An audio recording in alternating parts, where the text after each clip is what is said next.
Hi everyone, మేమైతే పూజ చేసుకున్నామండి. మా వదినతోనే పూజ చేయించాము. మా అమ్మమ్మ చనిపోయింది, అందుకని మేము సంవత్సరం పాటు పూజ చేసుకోలేదు. నిన్న సంవత్సరికం జరిగిందనమాట, అందుకని ఇవాళ పూజ చేసుకున్నాము. తను మా తోటికోడల పాప, తను మా బాబండి.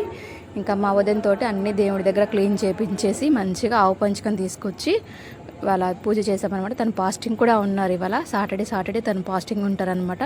మా బాబు దండం పెట్టుకుంటున్నాడు చూడండి, ఇంకా బొట్టు పెడుతుంది అనమాట వాళ్ళ అత్త. మా బాబు అంటే వాళ్ళ అత్తకు చాలా ఇష్టం. మేమైతే ఇలా పూజ చేసుకున్నామండి. ఇది వచ్చేసి మా చిన్ని మందిరము. చాలా ప్రశాంతంగా ఉందండి పూజ చేసుకోవడం వల్ల. ఎంత ప్రశాంతంగా ఉందంటే అంత ప్రశాంతంగా ఉంది ఇల్లంతా శుద్ధి చేసి ఇవాళ ఈవినింగ్ 6కి అలా పూజ చేసుకున్నాము. మీకు ఎలా అనిపించిందో కామెంట్ సెక్షన్లో కామెంట్ చేయండి. మా బాబు అయితే అల్లరి చేస్తున్నాడు, తనకు బాగా సర్ది చేసింది. బాయ్ అందరికీ.